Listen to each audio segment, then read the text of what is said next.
Bismillahirrahmanirrahim. Assalamualaikum warahmatullahi wabarakatuh.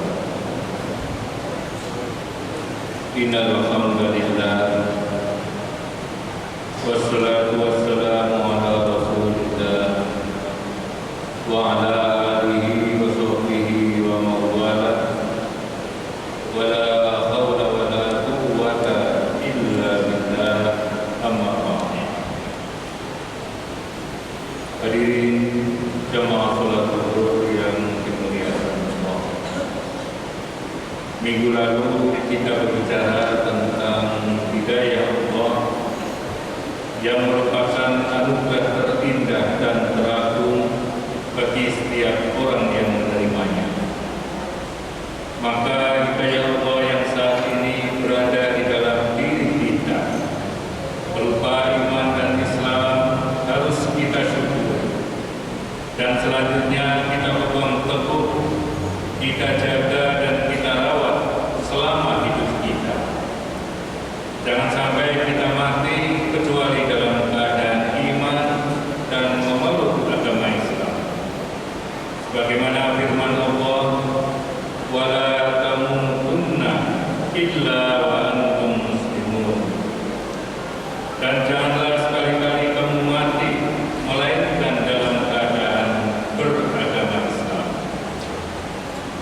Hadirin jemaah rahimakumullah, kisah perjalanan hidup dua orang di bawah ini bisa kita jadikan sebagai ibrah atau pelajaran dalam rangka menjaga iman dan merawat hidayah Allah. Adalah seorang bernama Yosef Edward Estes. Dia lahir di Ohio, Amerika Serikat pada tahun 1944 dan dibesarkan dalam keluarga Kristen. Akhirnya dia menjadi pendeta fanatik Kristen. Dia pernah mengolok-olok umat Islam dan mengatakannya sebagai penyembah kotak hitam di padang pasir. Di tahun 1991,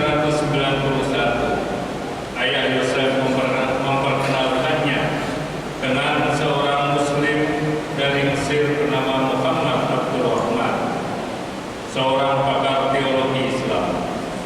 Yosef Estes berusaha untuk membujuk Abdul Rahman untuk masuk agama Kristen. Setelah 3 bulan berdebat dan berdialog, yang terjadi kemudian justru pendeta Yosef mempertanyakan agamanya sendiri, karena dia ternyata menemukan begitu banyak bukti kebenaran di dalam agama Islam. Akhirnya Allah Subhanahu wa Ta'ala menurunkan hidayahnya kepada Yosef, dan jadilah Yosef Estes seorang Muslim dan kemudian mengganti namanya menjadi Yusuf Estes. Selanjutnya dia memutuskan untuk menjadi seorang dai yang mendakwahkan Islam di Amerika, dan banyak orang masuk agama Islam melalui dakwahnya. Hadirin jemaah rahimakumullah, sementara di belahan bumi yang lain ada seorang ulama dan dai Muslim berasal dari negeri Al-Haramain, Arab Saudi, bernama Abdullah Al-Qasimi. Dia merupakan ulama yang hebat sehingga dijuluki sebagai Ibnu Taimiyah As-Sani, Ibnu Taimiyah yang kedua. Dia menulis sebuah buku yang berjudul As-Sulam Bainal Islam wal Wasaniyah, perseteruan antara Islam dan paganisme. Buku ini mendapat respon yang sangat bagus di kalangan ulama negeri itu, sampai-sampai ada Imam Masjidil Haram yang memujinya dengan sebuah syair. Bahkan ada di antara ulama yang berkata, Al-Qasimi telah membayar mahar surga dengan buku ini.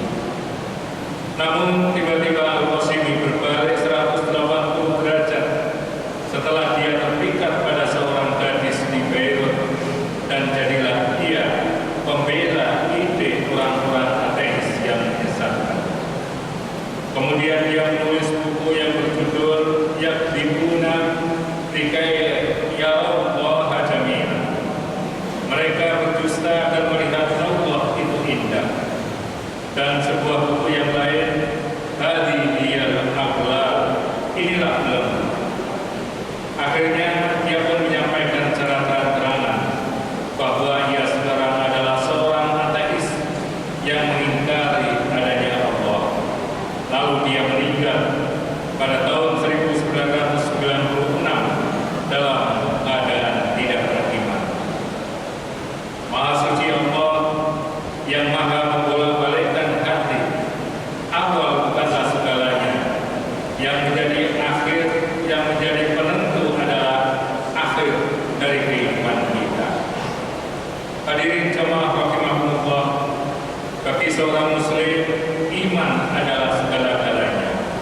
Iman adalah aset yang paling berharga dan menjadi kriteria pertama diterima atau tidaknya suatu amal di hadapan Allah. Maka menjaga keimanan merupakan kewajiban mutlak bagi seorang muslim. Sebagaimana lazimnya sesuatu yang sangat berharga, ia akan selalu menjadi incaran dan terancam bahaya. Banyak pihak yang mengintai dan ingin mencurinya.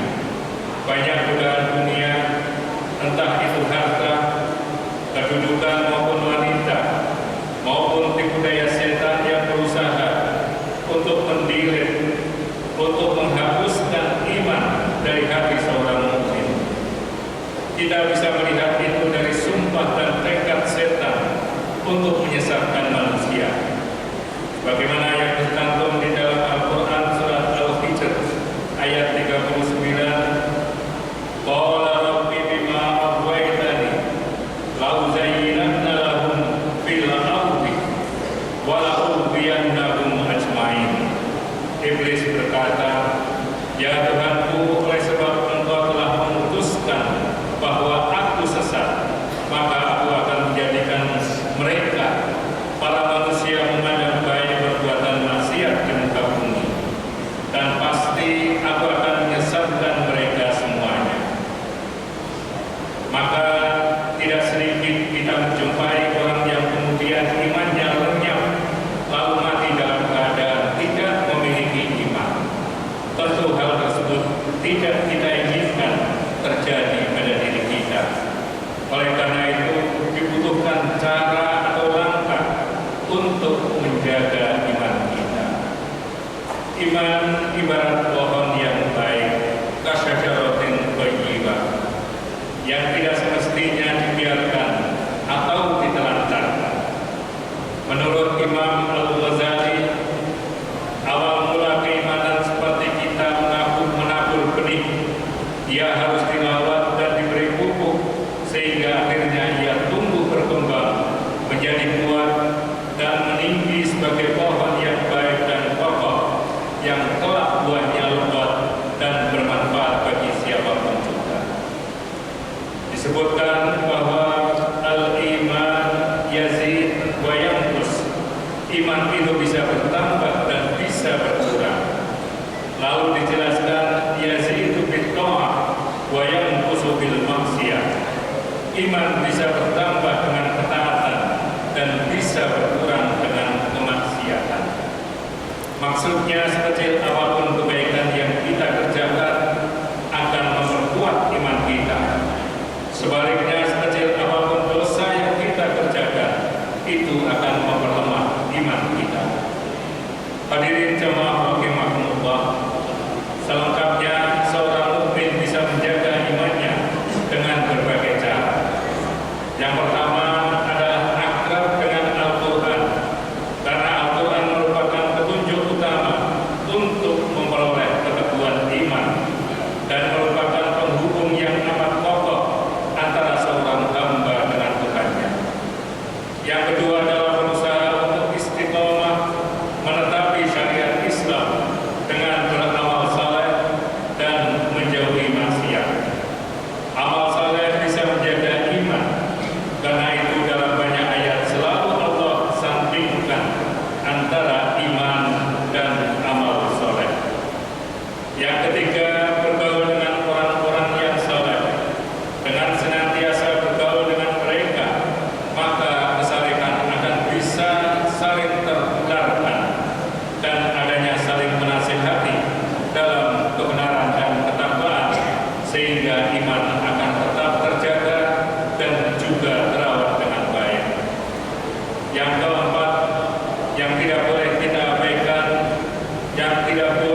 Allah lah zat yang dapat memberikan hidayah, yang dapat menetapkan dan mencabut iman dari diri seseorang.